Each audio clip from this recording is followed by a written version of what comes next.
রাদিয়াল্লাহু তাআলা আনহার বাড়িতে আপনার কাজে যুক্ত হলেন। কি কাজ? আমার নবীজি ছাগল বকরি চরানোর জন্য একটা আপনার চাকরি পেলেন, একটা কাজ পেলেন খাদিজার বাড়িতে। আমিরে হামজা বললেন, ভাতিজা এই কাজ তোমাকে করতে হবে না। নবী আমার বললেন, চাচা গো, জগতের মধ্যে কোনো কাজই ছোট হয় না, যদি যেই কাজটা হালাল কাজ যদি হয়, হালাল কাজ যদি হয়, জগতের মধ্যে কোনো কাজই ছোট নয়। অতএব আমি ওই কাজটা করব। নবী আমার খাদিজাতুল কুবরা রাদিয়াল্লাহু তাআলা আনহার বাড়িতে যাইয়া ছাগল বকরি নিয়ে জঙ্গলের মধ্যে গেলেন, মাঠের মধ্যে গেলেন। আমার নবী যে ছাগল বকরি চরায়, খাদিজা চিন্তা করে, হায় রে, আজকে 22 বছরের যুবক ছাগল বকরি নিয়ে গেছে, কেমন করে ছাগল চড়ায় একটিবার দেখি। ছাদের উপরে যখন গেলেন, ছাদের উপরে যাওয়ার পরে খাদিজা তাকায় দেখছেন যেন ছাগলগুলো আপন আপন চড়তেছে। আমার নবীজি মাথার নিচে হাত খানা দিয়ে যেন চোখটা বন্ধ করে ঘুমিয়েছে। জোরে বলেন সুবহানাল্লাহ। খাদিজা চিন্তা করে, আল্লাহ, আজকে এতগুলো ছাগল নিয়ে এই যুবক এত সুন্দর ভাবে আরাম করে কেন, কেমন করে জীবন যাপন করতে পারে? ছাগল বকরি গুলো জ্বালায় না, ছাগল বকরি গুলো কোথাও পালায়া যায় না। আজকে এই যুবক নিশ্চয়ই অলৌকিক দৃশ্য নিয়ে আছে। এই যুবক সাধারণ যুবকের মতো নয়, এই যুবক সাধারণ যুবকের মতো নয়। অতএব এই যুবককে চোখে চোখে রাখতে হবে, ফলো করে রাখতে হবে। আমার নবী যে ছাগলগুলো নিয়ে যখন বাড়িতে আসলেন, যে খাদিজার ছাগলের জীবনে কোনোদিন পেট পূরণ হতো না, ওই ছাগলগুলো এত চরণ করেছে, পেটগুলো পূরণ হয়ে গেছে। খাদিজা বলল, মুহাম্মদ, আজকে এত ঘাস তো মাঠে না, তবু এই ছাগলের পেট পূরণ কেমন করে হইল? আমার নবীজি বললেন, ওই আমার বাদশাহিনী, ওই আমার সর্দারিনী, শোনো গো, আজকে যে জায়গায় ছাগল বকরি গুলো নিয়ে গেছিলাম, ওই জায়গায় ঘাস ছিল না ঠিকই, কিন্তু আমার আল্লাহ তাবারাক তাআলা আমার ওসিলায় ঘাস বানিয়ে দিয়েছে, আর সকল ছাগল বকরি গুলো পেট পূরণ করে ঘাস গুলো খেয়েছে। জোরে বলেন সুবহানাল্লাহ। খাদিজা মনে মনে ভাবলেন, এই বাচ্চার মধ্যে অলৌকিক দৃশ্য আছে, এই যুবকের মধ্যে অলৌকিক দৃশ্য আছে। আমার নবীজিকে ফলো করতে লাগলেন। আমার নবীজি যেন প্রমোশন হয়ে গেল, আমার নবীজিকে যেন আপনার সেনাপতি বানায়া দিলেন, বাণিজ্য করার জন্য বিদেশ পাঠাইলেন, বাণিজ্যের ডবল মুনাফা লাভ করলেন। ডবল লাভ করার পর বাড়িতে আসলেন। খাদিজা আপনার গোলামের কাছে, সৈন্যদের কাছে আমার নবীকে নিয়ে আলোচনা করে। সকল দাসীরা বলল, ও খাদিজা, তুমি কি নবীর প্রেমে পড়েছো? তুমি কি নবীর প্রেমে, নবীর ভালোবাসায় পড়েছো? কারণ নবীর নাম বারবার বারবার না। খাদিজা বলতে যা, শোনো রে, আমি একটা নয়, দুইটা নয়, তিনটা স্বামী আমি হারিয়েছি। আজকে আমি জীবনে নিয়াত করেছি বিবাহ করব না, কিন্তু নবীর কথা যখন তোমরা বলতেছো, যদি নবী বিবাহ করে, আমি খাদিজা বিবাহ করতে চাই, আমার কোন রকমের অমত নাই। জোরে বলেন সুবহানাল্লাহ। দাসী বলল, ও খাদিজা, কেন নবীজি বিবাহ করবে না? কারণ তোমার জমি আছে, জায়গা আছে, টাকা আছে, পয়সা আছে, ধন আছে, সম্পদ আছে, সব কিছু যখন আছে, তোমাকে বিবাহ করবে, অসুবিধা নয়। আমার নবীজির কাছে গেলেন। নবীজি বললেন, শোনো গো, আজকে আমি বিবাহ করতে পারি, আমার দিক থেকে কোনো অসুবিধা নাই, কিন্তু আমার অভিভাবক আছে, চাচা আবু তালিব, আমিরে হামজা, এরা যদি রাজি হইয়া যায়, আমি নবী রাজি হইয়া যাব। জোরে বলুন সুবহানাল্লাহ। আজকে বর্তমানে যুবকেরা আগে থেকে আপনার গার্লফ্রেন্ড পছন্দ করে রাখে, আর মহিলারা বয়ফ্রেন্ড পছন্দ করে রাখে, কিন্তু বাবা সবাই না। তবে এখন বর্তমানে 100-এর মধ্যে 60% চলে গেছে।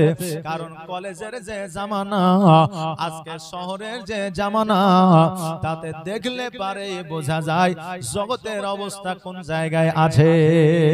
বোঝা যায় কি যায় না? বোঝা যায়। হ্যাঁ বাবাজি ভাইরা, আমার নবীজি বললেন আমার অভিভাবক আছে, অতএব আমার অভিভাবককে অনুমতি ছাড়া আমি বিবাহ করতে পারবো না। আমিরে হামজার কাছে গেল। আমিরে হামজা বলল, শোনো রে, আমরা তো রাজি আছি, কিন্তু আমার নবী রাজি আছে কিনা একবার দেখতে চাই, একবার জেনে নিতে চাই। নবীজিকে আমার ডাকা হলো। নবীজিকে বললেন, ও মোহাম্মদ, আজকে খাদিজা বিবাহের প্রস্তাব পাঠিয়েছে, তুমি কি বিবাহে রাজি আছো? নবী আমার বললেন, আমি বিবাহে রাজি আছি, কিন্তু চাচা তোমরা কি রাজি আছো? আমিরে হামজা বললেন, আমরাও রাজি আছি।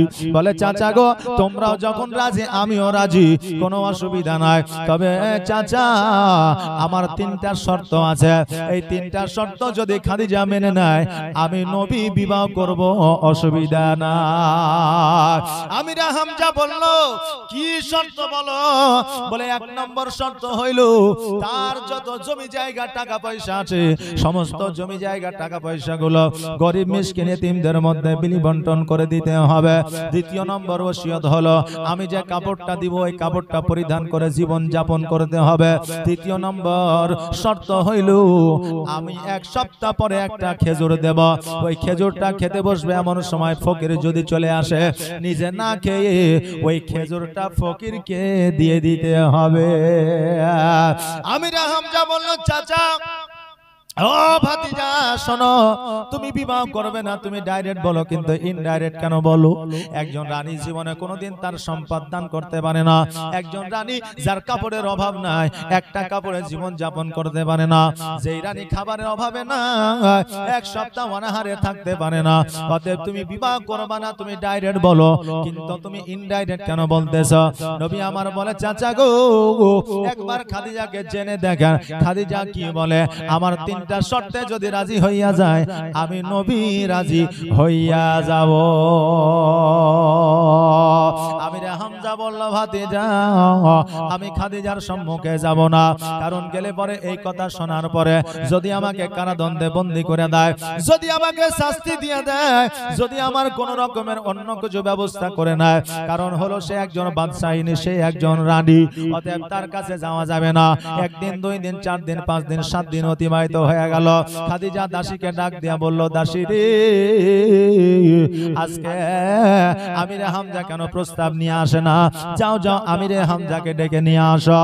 এবার আমিরে হামজাকে ডাকা হলো। আমিরে হামজাকে বলে, আমিরে হামজা, বলো বলো তোমার ভাতিজা কি বিয়েতে রাজি হয়েছে? আমিরে হামজা ডাইরেক্ট বলল না, আর যেমনই না বলা অমনি যেন খাদিজাতুল কুবরা রাদিয়াল্লাহু তাআলা আনহা অঝর নয়নে 2 চোখের পানি ছেড়ে দিয়ে কান্না করতে আরম্ভ করলে। খাদিজার কান্না দেখিয়া আমার আমিরে হামজা রাদিয়াল্লাহু তাআলা আনহুর যেন মায়া হয়ে গেল, দয়া হয়ে গেল।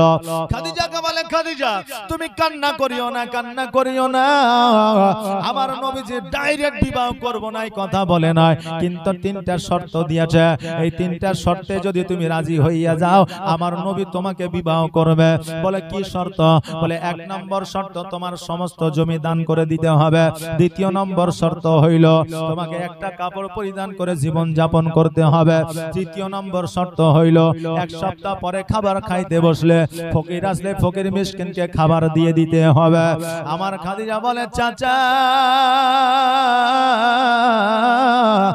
আর কোন শর্ত আছে কি বলেন? বলে, আর কোন শর্ত না।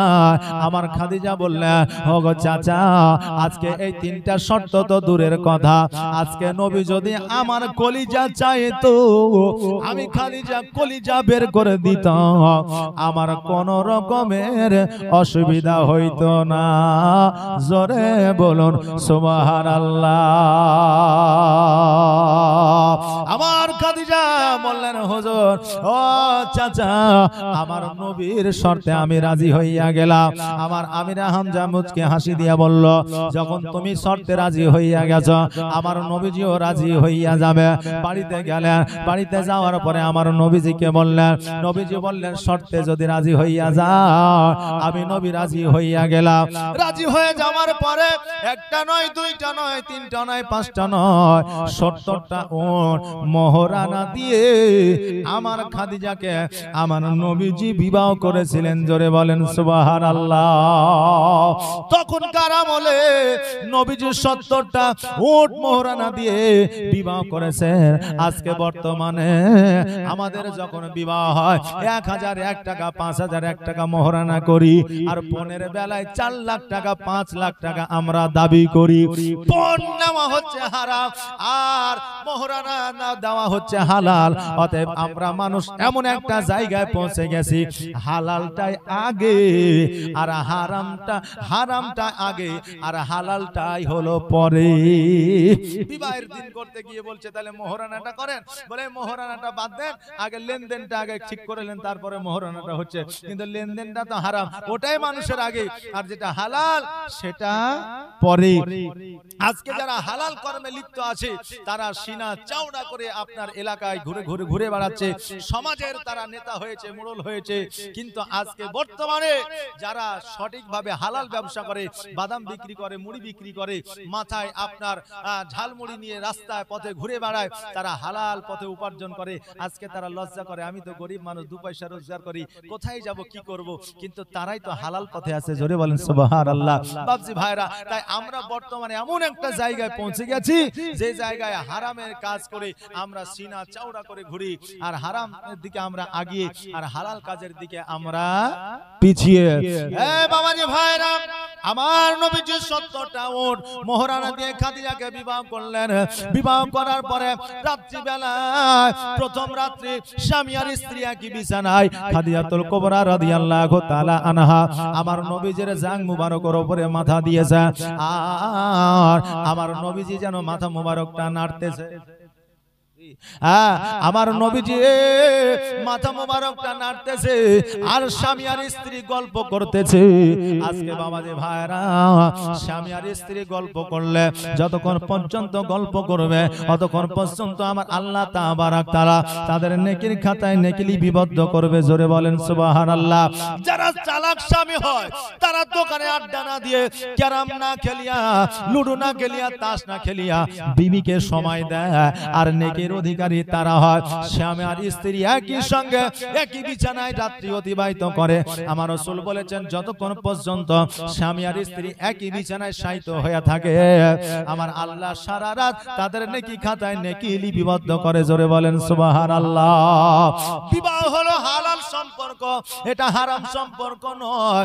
স্বামী আর স্ত্রী, আপনার স্বামী আর স্ত্রী যদি আপনার রাগ করে, ঝগড়া করে, ঝামেলা করে বিছানা যদি আলাদা করে নেয়, আমার আল্লাহর হুরেরা তাদের প্রতি লানত বর্ষিত করে, সারা রাত তাদের নামে বরদোয়া করে। জোরে বলেন নাউজুবিল্লাহ।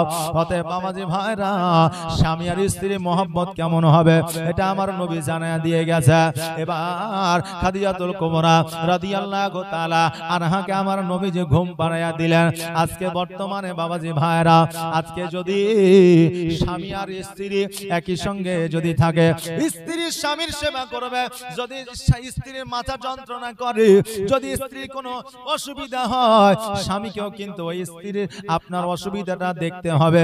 নিজে যদি মনে করে আমি তো স্বামী, আমি কি দেখব, আমি তো নেতা, আমি তো মহানেতা, এটা বললে হবে না। কারণ আমার নবীজি খাদিজার অসুখ বিসুখে সময় অসময়ে আমার নবীজি সর্বদা সাথ দিয়েছে। জোরে বলেন সুবহানাল্লাহ। খাদিজা ঘুমিয়ে গেছে, আমার নবীজি ওই খাদিজার ঘর থেকে বাহির হইয়া আমার নবীজি যেন নিজের রাস্তার দিকে আপনার এগোতে আরম্ভ করেছে। যখন মধ্যরাত্রি হয়ে গেছে, খাদিজা বিছানা থেকে উঠে গেছে। উঠে যাওয়ার পরে ডান দিকে হাত দেয় নবী নাই, বাম দিকে হাত দেয় নবী না। আমার খাদিজা চিন্তা করে, আল্লাহ গো, আমার নবী রাত্রি বেলায় কোথায় গেল?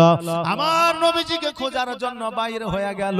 এবার বাইর হয়ে যাওয়ার পরে খুঁজতে খুঁজতে খুঁজতে খুঁজতে সকাল বেলায় শুভে সাদেকের সময় দেখছে যেন আমার নবীজি একটা পাহাড়ের উপরে সিজদায় রত হইয়া আছে। জোরে বলেন সুবহানাল্লাহ। খাদিজাতুল কুবরা রাদিয়াল্লাহু তাআলা আনহা গুটি গুটি পায়ে যেন আপনার হামাগুড়ি দিয়া আমার নবীজির কাছে পৌঁছায় গেলেন। আমার নবীজি যখন দেখলেন খাদিজা হাজির হয়ে গেছে, আমার নবীজি সিজদা থেকে মাথাটা উঠিয়েছে, আর উঠানোর পরে খাদিজাকে বলতেছে, খাদিজা আজকে তুমি এই জায়গায় উপস্থিত কেন হয়েছ, এই জায়গায় কেন এসেছ? খাদিজা আজকে শুনে নাও, শুনে নাও, আমি যে জায়গায় যাই না কেন, আমি যেখানে যাই না কেন, আমাকে খোঁজার জন্য কোনদিন বাড়ি থেকে বাইরে আসবে না। খাদিজা বললেন, হুজুর গো, প্রথম রাত্রিতে আপনাকে আমার বিছানায় দেখতে পাইলাম না, আমি কেমন করে ঘুমাইতে পারি, এই জন্য খোঁজার জন্য বাহির হয়ে গেলাম। নবী গো, আপনি যখন সিজদায় রত হইয়াছিলেন, আপনি ইয়া হাবলি উম্মতি উম্মতি বলতেছিলেন, এটার কারণ তো বুঝলাম না।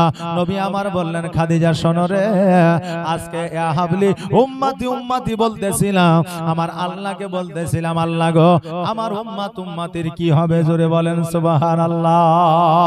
ও খাদিজা, আর দেরি করিও না, দেরি করিও না, জলদি করে বাড়ির দিকে চলে যাও। খাদিজা যখন দ্বন্দ্ব ঈমান হইলে, এবার দ্বন্দ্ব ঈমান হওয়ার পরে এবার খাদিজা যেন একটু আহা করে উঠলে। নবী আমার বললেন, আহা কেন করলে?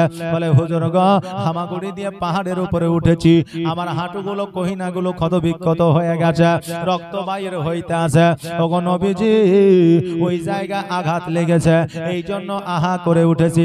নবী আমার বললেন, কোন জায়গা? আমার খাদিজাতুল কুবরা রাদিয়াল্লাহু তাআলা আনহা ওই ক্ষতবিক্ষত জায়গাগুলো দেখালেন। আমার নবীজি মুখের থুতু মুবারক লাগায়া দিলেন। খাদিজা বলতেছে, খোদার কসম করে বলি, আমার নবীজি যখন মুখের থুতু মুবারক লাগায়া দিলেন, ওই জায়গা ক্ষতবিক্ষত থাকা তো দূরের কথা, ওই জায়গায় দাগ পর্যন্ত ছিল না। আল্লাহর নবী নূরের নবী গো, আপনি নবী আমার আজীবনের জীবন, আপনি আমার জীবন সাথী, অন্ধকার কবরের বাতি, আপনি আমার জীবন সাথী, অন্ধকার কবরের বাতি, আপনি নবী আমার নির্জনের একজন। আল্লাহর নবী নূরের নবী গো, আপনি নবী আমার আজীবনের জীবন। আর দেখে আপনার মজেজা ভাগবতী হয় খাদিজা, আর দেখে আপনার মজেজা ভাগবতী হয় খাদিজা, সপে দিল নবী আজীবন আর মরণ। আল্লাহর নবী নূরের নবী গো, আপনি নবী আমার আজীবনের জীবন, আপনি আমার জীবন সাথী, অন্ধকার কবরের বাতি, আপনি নবী আমার আজীবনের জীবন। আল্লাহর নবী নূরের নবী গো, আপনি নবী আমার আজীবনের জীবন। ও বাবা যে ভাইরা, আমার খাদিজাতুল কুবরা রাদিয়াল্লাহু তাআলা আনহা যখন বাবা বাড়ির দিকে চলে আসলেন, রাজপ্রাসাদের দিকে চলে আসলেন, সকাল হইল। আমার নবীজি ওই রাজপ্রাসাদ থেকে যখন বাড়ির দিকে আপনার চলতে আরম্ভ করলেন, মক্কা নগরের মানুষেরা বলতেছে, দেখ রে দেখ, আজকে ইতিম সন্তান, যার বাপ নাই মা নাই, যার জমি নাই জায়গা নাই, আজকে খাদিজাকে বিবাহ করে তার সমস্ত সম্পদের মালিকানা নিয়েছে। আজকে নবী বড় লোক হয়েছে, ধনী ব্যক্তি হয়েছে। নবী আমার দুই চোখের পানি ছেড়ে দিয়ে বলে, আল্লাহ, আজকে যদি আমার দাদা বেঁচে থাকতো এই রকম কথা মক্কাবাসীরা বলতে পারতো না। আজকে যদি আমার আব্বা বেঁচে থাকতো আজকে মক্কাবাসীরা এই কথা বলতে পারতো না। ওগো আল্লাহ, আজকে আমি এতিম, আজকে মক্কাবাসীরা বলতেছে আল্লাহ গো আজকে তাদেরকে তুমি বলার ক্ষমতা দিয়েছ, তাই বলতেছে নবী আমার দুই চোখের পানি ছেড়ে দিয়ে খাদিজার দরবারে গেলেন। যাওয়ার পরে একটা জীর্ণ কুটির ঘরে বসে বসে আমার নবীজি দুই চোখের পানি ছেড়ে দিয়ে অঝর নয়নে যেন কান্না করতে আরম্ভ করেছে। খাদিজা বলতেছে ইয়া রাসূলুল্লাহ ইয়া হাবিবাল্লাহ, নবী গো আজকে আপনি অঝর নয়নে কেন কান্না করতেছে? ওগো নবীজি আপনার চোখের পানি আমরা সহ্য করতে পারি না। আমি খাদিজা আপনার চোখে পানি দেখলে আমার কলিজাটা জ্বলে যায়। ওগো নবী আপনার চোখে পানি দেখলে আমার অন্তরটা কেঁপে যায়। ইয়া রাসূলুল্লাহ আপনি কেন কাঁদেন আমাকে বলে। আমার নবীজি বলে খাদিজা আজকে কি তোমার সম্পদগুলো বিলি বন্টন করতে পারবে না? খাদিজা বললেন হুজুর আমার সম্পদ তো দূরের কথা, আজকে আপনার যদি প্রয়োজন হয় আমি খাদিজা আমার শরীরের সমস্ত চামড়াগুলো আপনার পদতলে বিছায়া দিতে পারি। জোরে বলেন সুবহানাল্লাহ। আমার নবী বললেন খাদিজা আর দেরি করিও না, দেরি করিও না, জলদি করে সমস্ত সম্পদগুলো তুমি ফকির মিসকিন এতিমের মধ্যে বিলি বন্টন করে দাও। খাদিজা সমস্ত সম্পদগুলো ফকির মিসকিন এতিমদের মধ্যে বিলি বন্টন করে দিলেন। কারণ আমার নবীজি বলেছেন এতিমকে যদি টাকা দিয়ে পয়সা দিয়ে ধন দিয়ে সম্পদ দিয়ে যদি সহযোগিতা না করতে পারো এতিমের মাথায় একবার হাত বুলাইয়া দাও, আমার আল্লাহ ওই এতিমের মাথায় হাত বুলাইয়া দেওয়ার কারণে একটা মাকবুল হজের সব দান করবে। জোরে বলেন সুবহানাল্লাহ।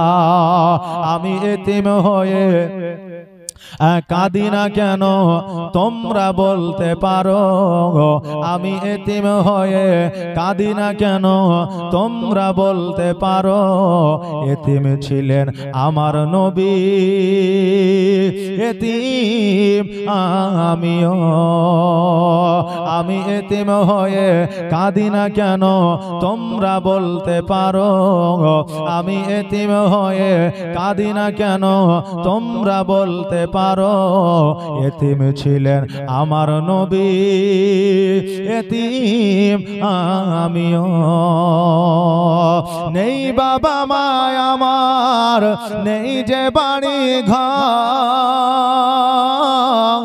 নেই বাবা মা আমার, নেই যে বাড়ি ঘর।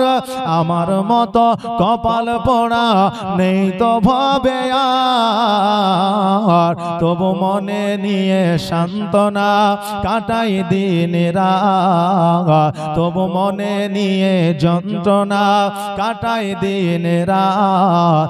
এতিম ছিলেন আমার নবী হযরত মুহাম্মদ, এতিম ছিলেন আমার নবী হযরত মুহাম্মদ। আমি এতিম হয়ে কাঁদি না কেন তোমরা বলতে পারো, আমি এতিম হয়ে কাঁদি না কেন তোমরা বলতে পারো। এতিম ছিলেন আমার নবী, এতিম আমিও। ও বাবা যে ভাইরা, আমার নবী পাক সাল্লাল্লাহু তাআলা আলাইহি ওয়াসাল্লাম যখন খাদিজাকে বললেন খাদিজা সমস্ত সম্পদ এতিমের মধ্যে বিলি বন্টন করে দাও, আমার খাদিজা সব সম্পদ এতিমের মধ্যে বিলি বন্টন করে দিয়েছিলেন। আমার নবীজির সঙ্গে খেজুর গাছের ছাউনির তলে খেজুরের ছাল দিয়া বালিশ বানায়া আমার নবীর সঙ্গে ঘর সংসার শুরু করলেন। জোরে বলেন সুবহানাল্লাহ। এরে আমার মা বোনেরা, আজকে খাদিজাতুল কুবরা রাদিয়াল্লাহু তাআলা আনহা সমস্ত সম্পদ নবীর কারণে অর্থাৎ নবীজির কারণে সব সম্পদ এতিমের মধ্যে বিলি বন্টন করলেন। আজকে আবার মায়েরা স্বামীকে খুশি করার জন্য লক্ষ্মী ভান্ডারের 1000 টাকা দিতে পারে না। 1000 টাকা স্বামীকে খুশি করার জন্য লক্ষ্মী ভান্ডারে দিতে পারে না। মায়েরা তো আজকে বর্তমানে চালাক হয়ে গেছে, বুঝলেন না? কারণ আমাদের কথাই আছে যা টাকা যার বুদ্ধিও তার। মায়েরা এখন মাসে মাসে টাকা পায়, মায়েদের বুদ্ধি একটু বেশি হয়ে গেছে। আর মায়েরা এখন আপনার ওই কি বলে লক্ষ্মী ভান্ডারের টাকা জমায়া জমায়া স্ক্রিন টাচ একটা মোবাইল কিনেছে, আর ওই মোবাইল দিয়ে আপনার শফিকের ভিডিও দেখছে। ভিডিও কখন কখন দেখছে, রান্না করার সময়ও দেখছে, শুয়ে থাকার সময়ও দেখছে, সকাল সকালবেলায় উঠেও দেখছে, আবার রাত্রিবেলায় ঘুম থেকে উঠেও সিরিয়াল দেখছে, শফিকের ভিডিও দেখছে। আর ওই ভিডিও দেখতে দেখতে তরকারিতে সবজিতে লবণ বেশি করছে, ভাতটা পুড়িয়ে দিচ্ছে। একজন মা আপনার এই কপালের সামনে লাঠি বাঁধাইয়া দিয়ে মোবাইল ফিট করে দিয়েছে, মোবাইলে শফিকের ভিডিও চলছে আর এদিকে ভাত রান্না করছে। এখন শফিকের ভিডিও দেখতে দেখতে এইদিকে ভাতটা পুড়ে গেছে। তো সে বিবি চিন্তা করছে, হাই রে, ভাত যখন পুড়ে গেছে স্বামী তো মারবে, আর না হলে গালিগালাজ করবে, আর না হলে চোখ দেখাবে, অতএব কি করা যায়, ভাতগুলো তো ফেলেও দিতে পারছি না। এবার বললো যা হবে হবে, দেখা যাবে, যখন হবে সকাল তখন দেখবো কপাল। কথা বুঝলেন না? এবার স্বামী মাঠে থেকে এসেছে, বলে কই রে রহিমের মা, দে চারটি খাবার দাবার দে। এবার ভাত দিয়েছে, ভাত কিন্তু পুরা পুরা গন্ধ করছে। এবার স্বামী বলছে, হ্যাঁ গো, ভাত পুরা পুরা গন্ধ করছে কেন? বিবি বলছে, তুমি মূর্খ তো, সারা জীবন মূর্খই থেকে গেলে, শিক্ষিত আর হইতে পারলে না। বলে কেন? বলে তান্দুরি রুটি জীবনে খাইয়াছো? বলে কুশমন্ডি বাজারে কত খাইলাম। বলে ওটা পুরা থাকে না? বলে থাকে। বলে পুরা পুরা গন্ধ করে না? বলছে হ্যাঁ করে। তো এতদিন তুমি তান্দুরি রুটি খেয়েছো, আজকে তান্দুরি রাইস খেয়ালো, আজকে তান্দুরি রাইস খেলাও। এখন স্বামী দেখছে, তাই তোরে বিবি তো কষ্ট করে তান্দুরি রাইস বানিয়েছে, তো তান্দুরি রাইস আমি খেয়েলি। বাবজি ভাইরা, এখন বিবিরা চালা কেমন হয়েছে, হাতে আপনার বেলন, বেলন বুঝেন তো, হাতে বেলন আর হাতে আটা লাগিয়ে এখন স্বামীকে বলছে কটা খাবা। এখন স্বামী বলছে বেলন না রুটি, হাতে নিয়ে বলছে কটা খাবা, তো স্বামী বলছে বেলন না রুটি। আরে রুটি। তো বলছে বেলনটা নামিয়ে বলো, বেলনটা নামিয়ে বলো। মায়েরা আমার এখন চালা গেছে, মা বোনেরা, আজকে লক্ষ্মী ভান্ডারের টাকা তো দূরের কথা, স্বামী যদি চায় তো তোমার কাছে যাবতীয় যাহা কিছু আছে তোমার স্বামীর জন্য উজাড় করে দিতে হবে। জোরে বলেন সুবহানাল্লাহ। কারণ স্বামী তোমার কাছে অমূল্য রত্ন। কারণ স্বামী যতদিন আছে ততদিন তোমার মান আছে, সম্মান আছে, ইজ্জত আছে। স্বামী যদি না থাকে বাপের বাড়িতেও তোমার সম্মান ইজ্জত থাকবে না। আর তুমি যদি মনে করো যে আমার স্বামী তো আছেই আছে, তার সাথে সাথে আমার যে সুন্দর চেহারা, আমার যে সুন্দর যৌবন, তাতে অনেক পুরুষ আমার পিছে লেগে আছে। ও মা, আজকে তোমার স্বামী বিনা স্বার্থে তোমার ভরণ পোষণ করতে আছে, কিন্তু যেই যুবক তোমার পিছনে লেগে আছে ওই একমাত্র তোমাকে ভক্ষণ করার উদ্দেশ্যে আছে, তোমাকে ভরণ পোষণ করার উদ্দেশ্যে নয়। অতএব ওই যুবককে বাদ দিয়ে, আপনার পুরুষকে বাদ দিয়ে স্বামীর প্রতি গুরুত্ব দেন। কারণ একমাত্র তোমার যদি কেউ খেয়াল রাখতে পারে তো সে একজন স্বামী। জোরে বলেন সুবহানাল্লাহ। অতএব এই স্বামীর আমানত যারা, এই স্বামীর আমানতে যারা খেয়ানত করে, কিয়ামতের দিন তার নসিবে জান্নাত জুটবে না, জুটবে না, জুটবে না। জোরে বলেন নাউজুবিল্লাহ। এ বাবাজি ভাইরা, যেটা আমি বলছিলাম, আমার খাদিজাতুল কুবরা রাদিয়াল্লাহু তাআলা আনহা সমস্ত সম্পদ আমার নবীর জন্য দান করে দিলেন। আজকে খেজুর গাছের ছাউনিতে আমার নবীজির সঙ্গে সংসার করে। আমার নবীজি বলতেছে, খাদিজা,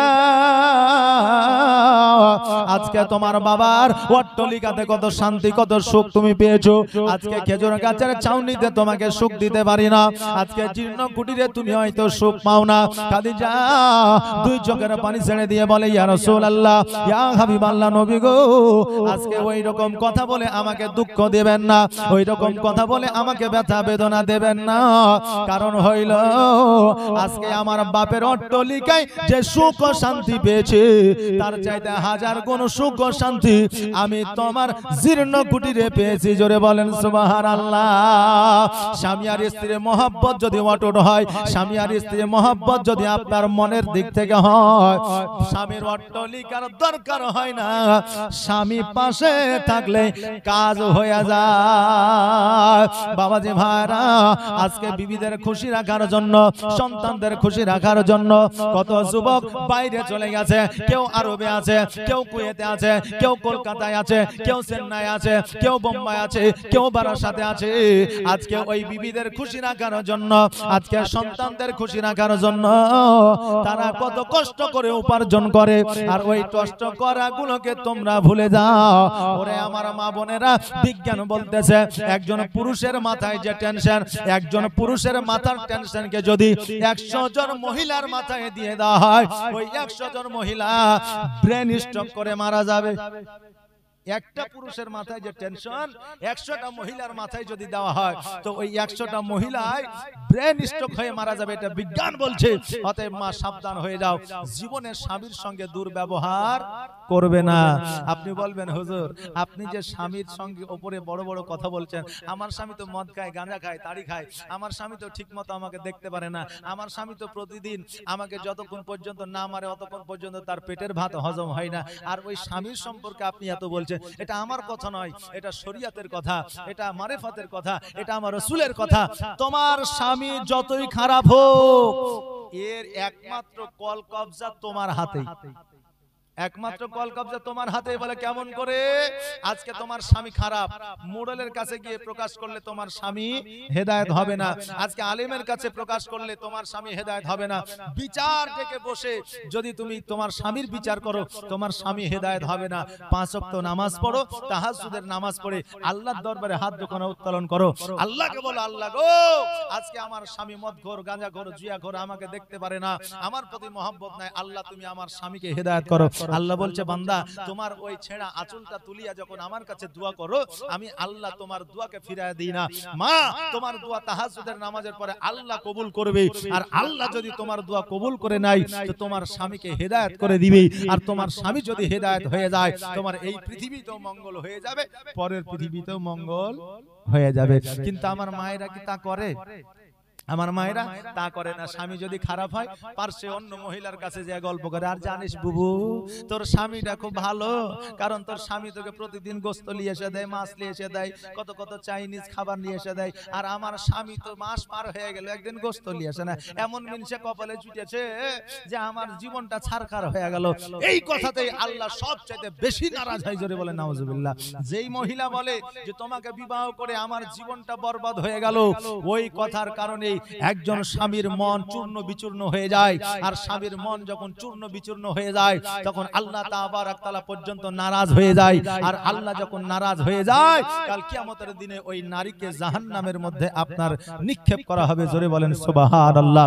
অতএব সাবধান, হুঁশিয়ার বাপজি ভাইরা।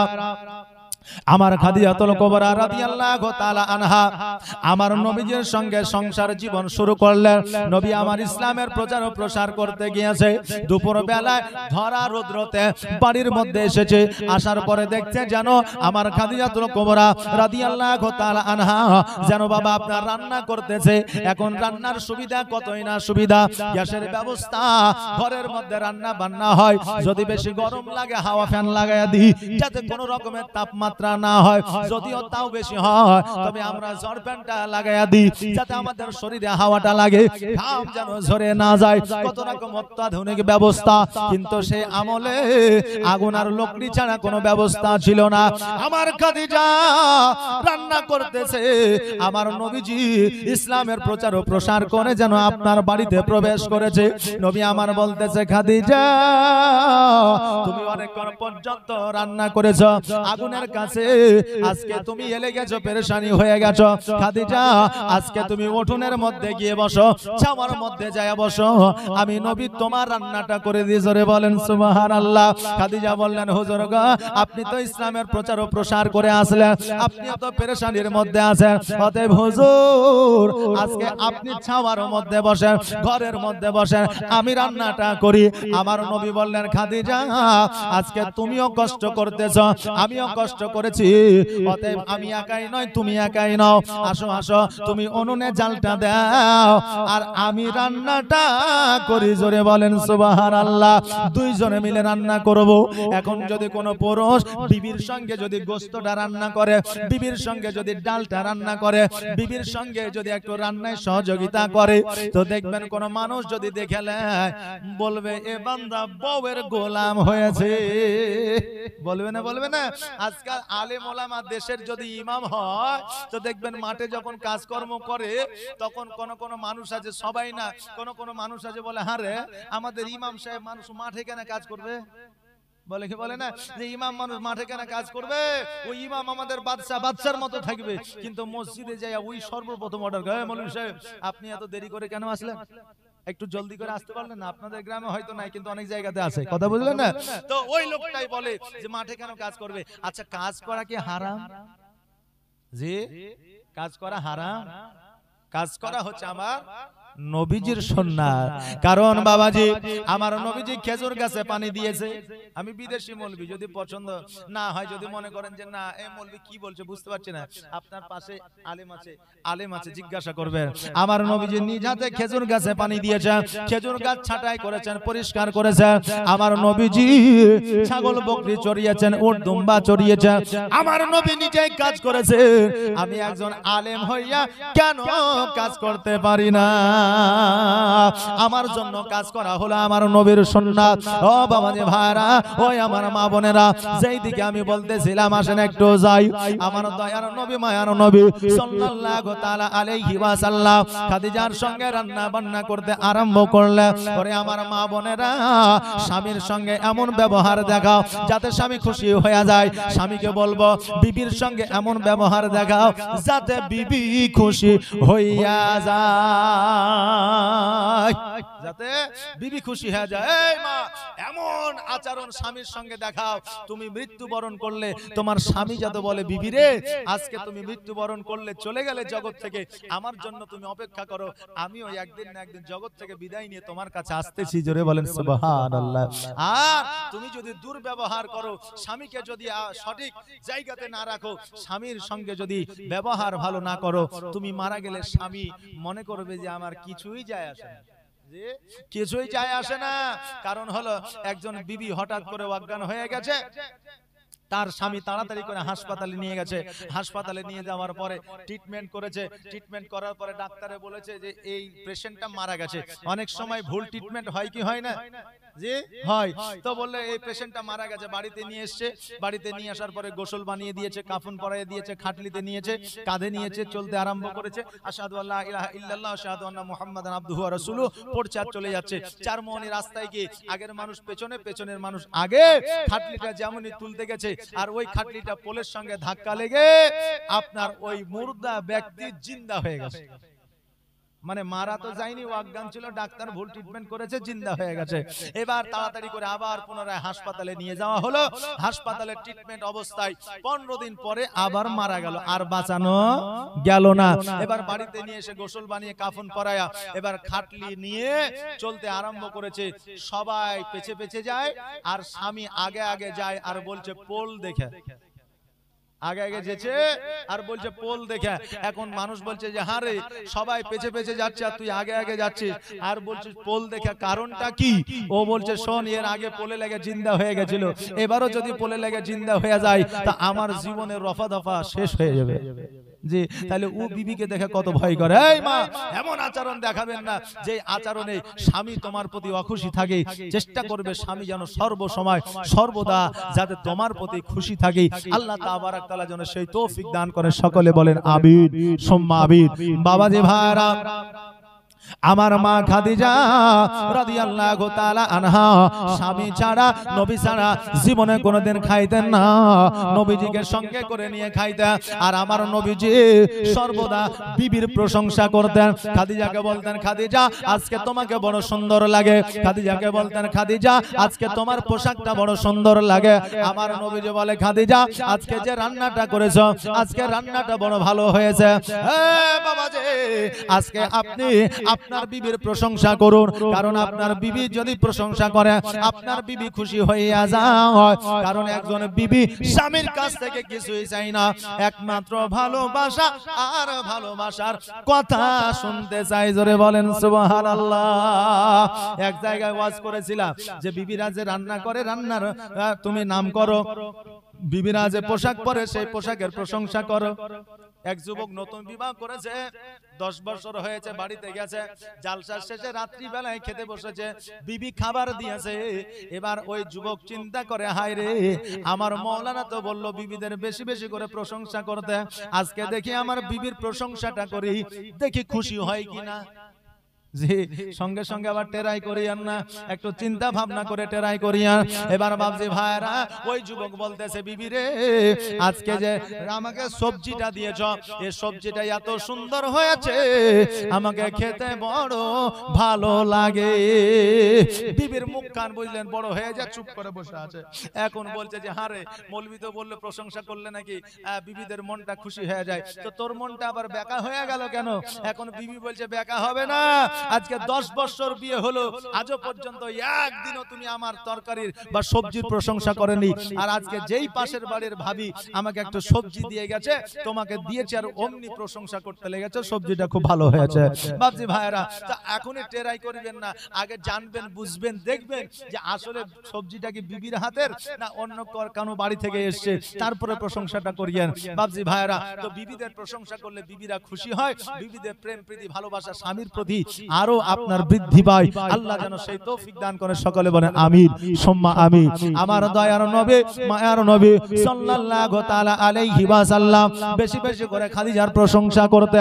একদিন আমার নবীজি মসজিদে নববীতে বক্তব্য রাখতেছে, হঠাৎ করে ফাতেমাতুজ জোহরা রাদিয়াল্লাহু তাআলা আনহা 13 বছরের কন্যা সন্তান ছুটতে ছুটতে আমার নবীর কাছে গেলেন। যাওয়ার পরে বলে, ইয়া রাসূলুল্লাহ, ইয়া হাবিবাল্লাহ, নবী গো আপনি জলদি করে বাড়ির দিকে চলেন, আমার মা যেন কথা বলে না। নবী আমার বক্তব্য তাকরীর ছেড়ে দিয়ে ছুটতে ছুটতে বাড়ির দিকে গেলেন। বাড়িতে যাওয়ার পরে খাদিজা দেখছেন অজ্ঞান হয়ে আপনার পড়ে আছে।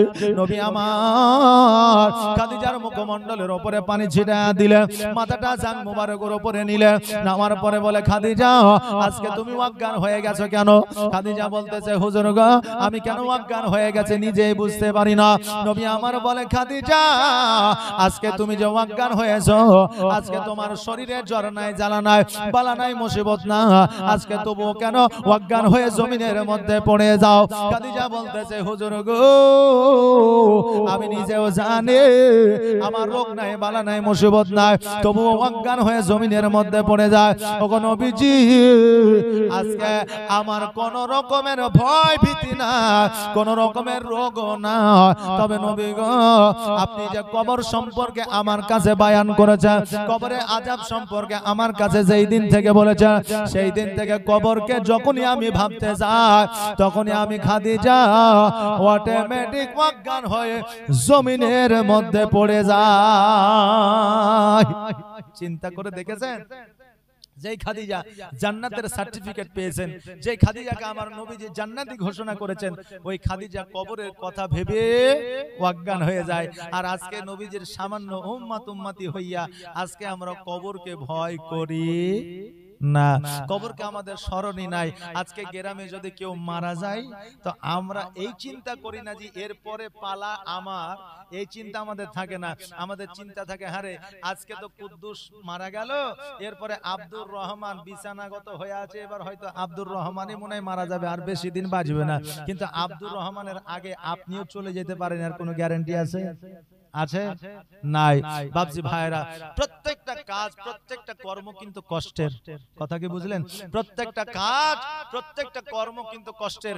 আজকে যে বক্তারা বক্তব্য রাখে তাদেরও প্রচন্ড হারে আপনার পরিশ্রম হয়, কষ্ট হয়। আজকে যে রাজমিস্ত্রি কাজ করে তারও পরিশ্রম হয়, আজকে যে ব্যবসা করে তারও পরিশ্রম হয়, আজকে যে মাস্টারি চাকরি করে তারও পরিশ্রম হয়, আজকে যে প্রফেসর আছে তারও পরিশ্রম হয়। বাবজি ভাইরা দুঃখের কথা কি বলবো, আজকে আমার নিজের বড় আম্মা অর্থাৎ বড় মা ইন্তেকাল করেছে সকাল প্রায় 10টা বা 11টার সময়। আমি তখন কোচবিহারে ছিলাম, কোচবিহারে প্রোগ্রামে ছিলাম। আমি দেখছি আমি কোচবিহার থেকে বাড়ি যদি যাই প্রায় 11টা বা 10:30 বেজে যাবে।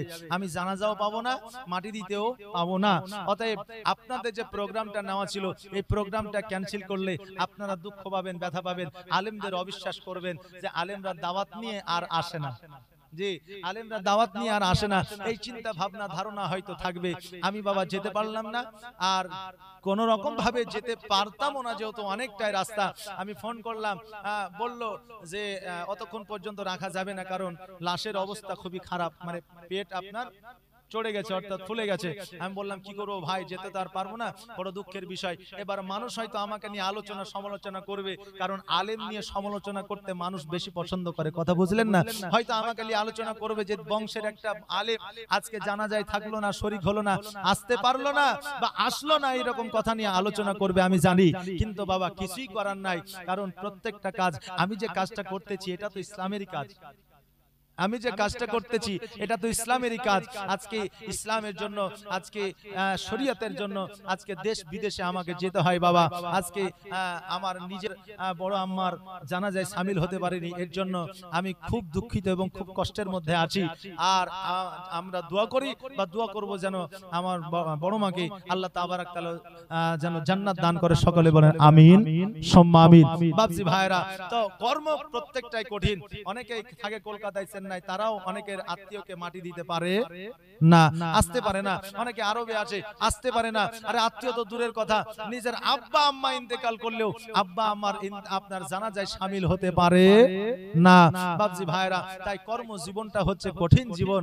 আজকে আমরা যে অবস্থায় থাকি না কেন, আমরা আল্লাহর কাছে দোয়া করব, আল্লাহ গো কমসে কম আমরা যে কর্মে যুক্ত থাকি না কেন, কমসে কম আমাদের আত্মীয় স্বজন, পাড়া প্রতিবেশী, গ্রামবাসী যখন ইন্তেকাল করবে, আল্লাহ তকদিরে নসিবে তার জানাজায় শামিল হওয়াটা জুটাইয়া দিও, জোরে বলেন আমিন সুম্মা আমিন। বাপজি ভাইরা আমার মা খাদিজাতুল কুবরা রাদিয়াল্লাহু তাআলা আনহা, উনি বললেন হুজুর গো, আমি যখন কবরকে স্মরণ করি আমি অটোমেটিক অজ্ঞান হয়ে যায়। আমার জীবনে কোনো রোগ নাই, বালা নাই, মুসিবত নাই, এটাই আমি নিজেই জানতে পারি, বুঝতে পারি। নবী গো,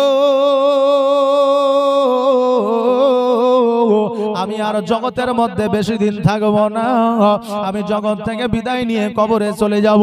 ইয়া রাসূলুল্লাহ, ইয়া হাবিবাল্লাহ, আজকে আপনি যখন আমাকে বিবাহ করেছিলেন, আপনি আমাকে 3টা শর্ত দিয়েছিলেন, আজকে আমি ইন্তেকাল করে যাব।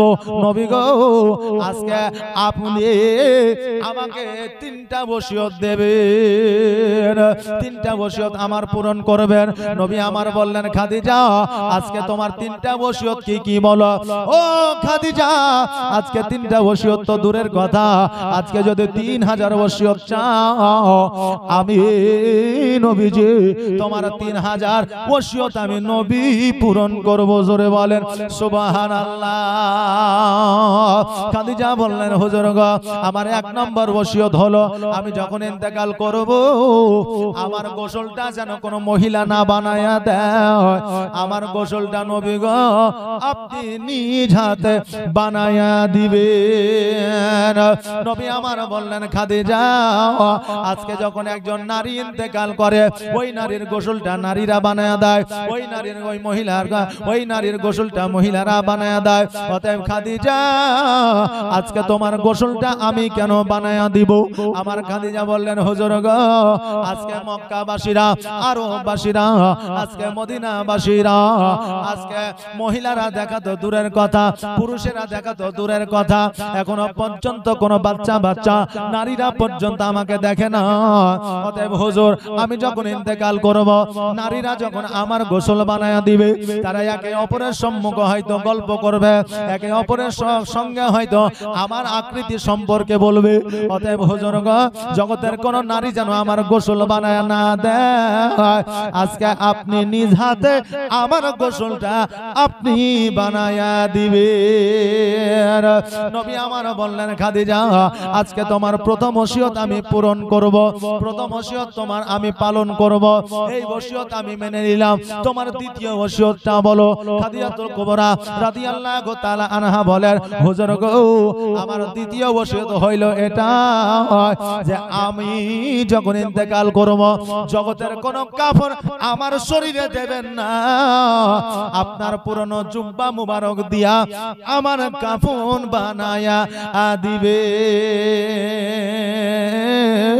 জুব্বা মুবারক দিয়া আমার কাফন বানায়া দিবেন। নবী আমার বললেন, খাদিজা তোমাকে বিবাহ করেছি, তোমাকে নতুন পোশাক দিতে পারি না, আজকে শেষ বিদায়ে আজকে একটা নতুন কাপড় দিয়া তোমার কাফন বানায়া দিব, তুমি পুরানো কাফন কেন চাও? খাদিজা বললেন, হুজুর গো, আজকে আমি যখন কবরে যাব, ডান দিকের মাটি বাম দিকের মাটি চাপ দিতে আসবে, আপনার জুব্বা মুবারক যদি আমার শরীরে থাকে, কবরের ক্ষমতা হবে না, ডান দিকের মাটি বাম দিকের মাটি আমাকে চাপ দেবে।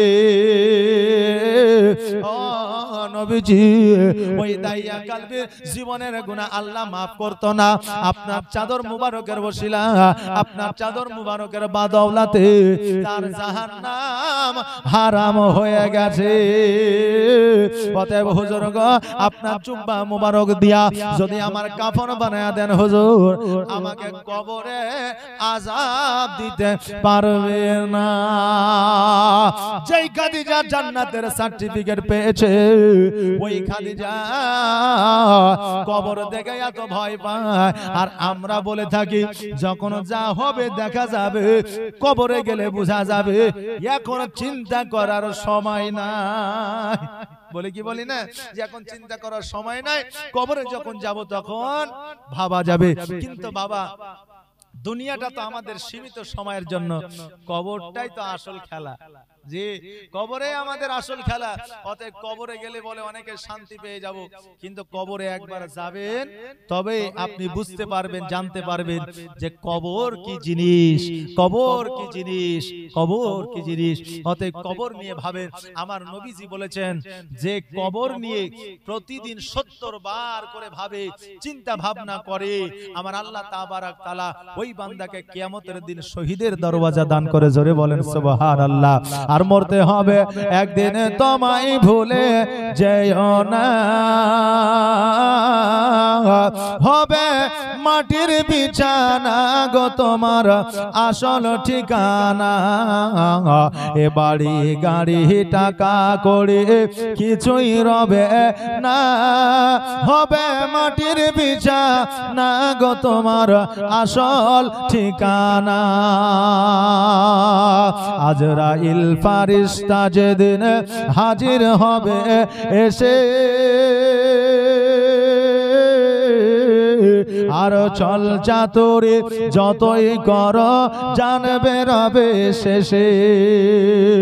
আজরাইল ফারিস্তা যেদিন হাজির হবে এসে, আর চল চাতুরি যতই কর জানবে রবে শেষে। আর চলবে না সেই দিন তোমার কোনই বাহানা গো, তুমি ভুলে যেও না, হবে মাটির বিছানা গো তোমার আসল ঠিকানা। যেদিন তুমি এসেছিলে খালি হাতে এসেছো, তুমি যাবে খালি হাতে। আর শুধু একটা সাদা কাফন যাবে তোমার সাথে। আর আমল ছাড়া তোমার সাথে কিছুই যাবে না গো, তুমি ভুলে যেও না, হবে মাটির বিছানা গো তোমার আসল ঠিকানা। মরতে হবে একদিন তোমায় ভুলে যেও না, হবে মাটির বিছানা গো তোমার আসল ঠিকানা। কাঁদবে পিতা, কাঁদবে মাতা, কাঁদবে রে ভাই বোন। আর এসে পাশে বসে কাঁদবে আত্মীয় স্বজন। আর কাঁদবে পিতা, কাঁদবে মাতা, কাঁদবে রে ভাই বোন। আর এসে পাশে বসে কাঁদবে আত্মীয় স্বজন। আর করবে দোয়া খোদার কাছে, করবে দোয়া খোদার কাছে, মুমিন মুমিনা গো তুমি ভুলে যেও না, হবে মাটির বিছানা গো তোমার আসল ঠিকানা। মরতে হবে একদিন তোমায় ভুলে যেও না, হবে মাটির বিছানা গো তোমার আসল ঠিকানা। ও বেরাদার, আমার মা খাদিজাতুল কুবরা রাদিয়াল্লাহু তাআলা আনহা বললেন, হুজুর গো, দ্বিতীয় ওসিয়ত হইল আপনার পুরানো জুব্বা দিয়া আমার কাফন বানায়া দিবে। নবী আমার বললেন, তোমার দ্বিতীয় ওসিয়ত আমি পূরণ করব। তৃতীয় ওসিয়তটা বলো। খাদিজা বললেন, হুজুর গো, আজকে যখন আমি ইন্তেকাল করব, আমাকে কবরে জগতের কোনো মানুষ নামাইবে না। আজকে কবরে আপনি নিজ হাতে আমাকে নামায়া দিবেন, কোন মানুষ যেন আমাকে কবরে না নামায়, এই শেষ কাজটা আপনি করে দিবেন। জোরে বলেন সুবহানাল্লাহ। নবী আমার বললেন, কবরে আমি তোমাকে নামাবো, কারণটা কি? খাদিজা বললেন, হুজুর গো, সেই জায়গাতে আপনার পদতলে ধোয়া আপনার ধুলা পড়ে যায়, ওই জায়গাটা আর দুনিয়ার জায়গা থাকে না, ওই জায়গাটাকে আমার আল্লাহ জান্নাতের বাগিচা বানায় দেয়। জোরে বলেন সুবহানাল্লাহ। আমার সোনার মদিনা, আমার প্রাণের মদিনা, আমার জানের মদিনা, আমার কলিজার মদিনা, যেই মদিনায় শুয়ে আছে, যেই মদিনায় শুয়ে আছে হাবিবে রব্বানা, আমার জানের মদিনা, আমার প্রাণের মদিনা, আমার দয়ার মদিনা, আমার কলিজার মদিনা। কত হাজি হজ করিতে গেল গো মদিনাতে, তবু মদিনা দেখে, তবু মদিনা দেখে হাজিদের জান ভরে না।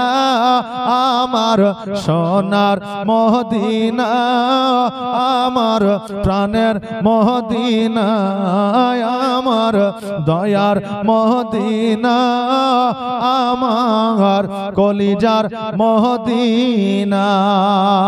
আল্লাহুম্মা সাল্লি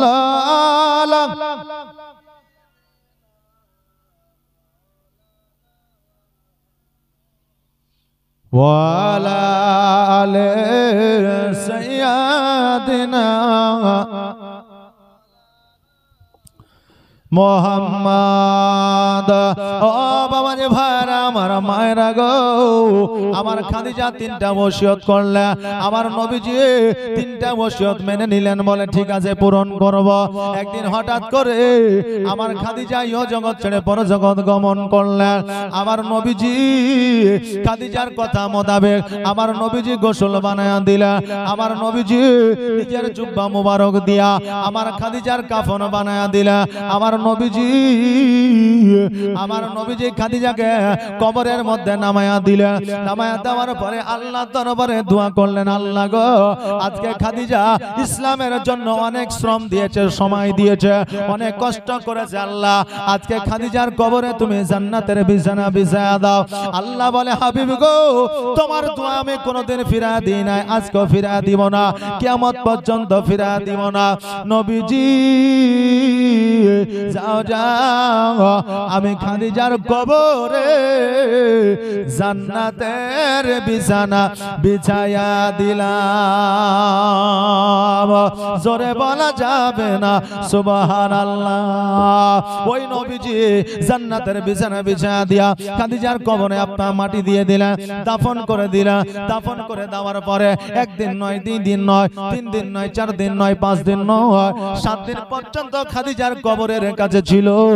ওই খাদিজার কবর থেকে আমার নবীজি কোন জায়গায় যাই না। আরে মা, ওই খাদিজা আমার নবীকে কত মহব্বত ভালোবাসা দিয়েছে। যেই নবীজি সারা জাহানের বাদশাহ, ওই খাদিজার কবর গা ছেড়ে 7 দিন পর্যন্ত কোন জায়গা যায় না। এই রকম ভালোবাসা যদি স্বামীদের দেওয়া হয়, ওই স্বামীরা একটা বিবিতে আকৃষ্ট থাকবে, পরকীয়ায় লিপ্ত হবে না। আজকে পরকীয়ার জন্য দায়ী কে? স্বামী এবং স্ত্রী। কথা বুঝলেন না? স্বামী স্ত্রী উভয় কিন্তু দায়ী। কারণ হলো এখন স্বামী যাচ্ছে অফিসে, স্বামী যাচ্ছে কাজে, স্ত্রী বিকেল বেলায় ফোন করছে যে দেখি স্বামী কি করছে, কাজে পৌঁছালো কিনা, কখন আসবে, ফোন করছে, বলছে হ্যালো কি ব্যাপার গো, কি করছো, বাড়ি আসবা না, কি ব্যাপার, না কতক্ষণ লাগবে, দেরি হবে নাকি, কি করছো, কাজ হচ্ছে না, খবরটা নেওয়ার জন্য ফোন করেছে। স্বামী ফোনটা রেখে ধরে, হ্যাঁ কি বলছো, এই সময় ফোন কেন, তুমি জানো না এই সময় কাজ করি, ফোন রাখো, কাজের সময় ফোন করে ডিস্টার্ব করিও না। স্বামী বলছে, এখন স্ত্রী মনটা খারাপ করে ফোনটা রেখে দিল, কারণ স্বামীর মুখ থেকে ভালো কথা শুনতে পেল না। আর যখন পরনারী ফোন করে, গার্লফ্রেন্ডে যখন ফোন করে, তখন ফোনটা ধরার পরে বলে, হ্যাঁ জানো, বলো সোনা, হ্যাঁ বলো, হ্যাঁ বলে কাজ করছো নাকি, হাজারো কাজ আছে, তবুও না কাজ নাই, কোনো অসুবিধা নেই, বলো অসুবিধা নেই, কাজও চলছে কথাও চলছে। আচ্ছা বলেন, ওই স্ত্রী যদি স্বামীর মুখ থেকে ভালো কথা না পায়, দেখবেন সবাই না, অনেক স্ত্রী ভালো কথা যেখানে পায় সেখানে কিন্তু আকৃষ্ট হয়ে যায়। এই জন্য অনেক নারী স্বামীর কারণে পরকীয়ায় লিপ্ত হয়। আর অনেক স্ত্রী দেখবেন স্বামীদের গুরুত্ব দেয় না, গুরুত্ব কম দেয়, এই জন্য অনেক স্বামী কিন্তু পরকীয়ায় লিপ্ত হয়। এই জন্য বর্তমানে স্বামী আর স্ত্রী 100-র মধ্যে 95% দায়ী স্বামী আর স্ত্রী। এই জন্য পরকীয়া এখন বেশি হয়। আল্লাহ তাবারাক তাআলা এই পরকীয়া থেকে যেন হেফাজত করে, সকলে বলেন আমিন সুম্মা আমিন। এমন ভালোবাসা জগতের মধ্যে দেন, কারণ আল্লাহ রাসূল সাল্লাল্লাহু তাআলা আলাইহি ওয়াসাল্লাম বলেছেন যে কিয়ামতের দিনে যদি জান্নাতে দেওয়া হয়, তো সর্বপ্রথম তার সঙ্গে সাক্ষাৎকারের জন্য দেওয়া হবে তার সঙ্গিনী এবং তার সঙ্গীকে। জোরে বলেন সুবহানাল্লাহ। বাপজি ভাইরা আমার, মায়েরা আমার, নবী পাক সাল্লাল্লাহু তাআলা আলাইহি ওয়াসাল্লাম যখন 7 দিন পর্যন্ত খাদিজার কবর গায়ের মধ্যে দাঁড়ায় আছে, আল্লাহ গায়েবে আওয়াজ দিয়ে বলে, হাবিব গো, আজকে যদি এইভাবে খাদিজার কবর গায়ের মধ্যে থাকে, আমি আল্লাহ দুনিয়া আর আগে আগাবো না, অতএব হাবিব আমি দুনিয়া আর আগে দিব না, কিয়ামত এনে দিব। নবী আমার বলে, আল্লাহ গো, আজকে জগতের মধ্যে আমি রহমাতুল লিল আলামিন হয়ে এসেছি, আল্লাহ গো, ইসলামের প্রচার ও প্রসার করার জন্য এসেছি, অতএব ইসলামের প্রচার ও প্রসার করার জন্য আমি নবী এই জায়গা থেকে চলে গেলাম, কিয়ামত করার কোনো প্রয়োজন নাই। নবী আমার ইসলামের প্রচার ও প্রসার করলেন।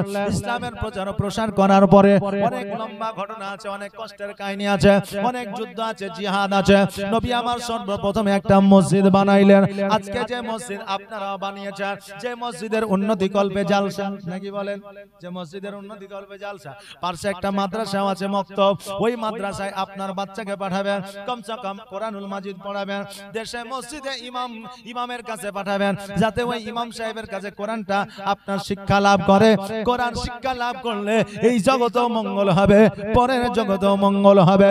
নবী আমার যখন মসজিদের জন্য আপনার জমি চাইলো, অনেকেই বললো হুজুর আমারটা নেন, অনেকেই বললো হুজুর আমারটা নেন, কিন্তু আমার নবী বললেন না না, তোমাদের নেওয়া যাবে না। এমন একজনের জায়গা নিয়েছিল, যেই জন দুইজন ছিল 6 বছরের বাচ্চা, যার মাও ছিল না, বাপও ছিল না, ওই জায়গায় নবীজি আমার মসজিদ বানিয়েছিলেন। আমার নবীজি বলেছিলেন, শোনো রে, আজকে তোমরা ইতিম, তোমার আব্বা নাই, তোমার মা নাই, যেহেতু মসজিদের জন্য তোমরা জায়গা দিয়েছো, আমি নবী তোমাদের জায়গা দিব। ওই বাচ্চাগুলো বলেছিল, হুজুর গো, আমার মা নাই, বাপ নাই, আমার মা নাই, বাপ নাই, জগতে কেউ নাই, অতএব জমি না নিলেও হবে, আমাদের জমির দরকার নাই। নবী গো, আজকে খোদার ঘরের জন্য আজকে আমাদের যেইটুকু সম্পদ ছিল, ওইটুকু সম্পদ আমি নবীজিকে দিয়ে দিলাম খোদার ঘর মসজিদ বানানোর জন্য। জোরে বলেন সুবহানাল্লাহ।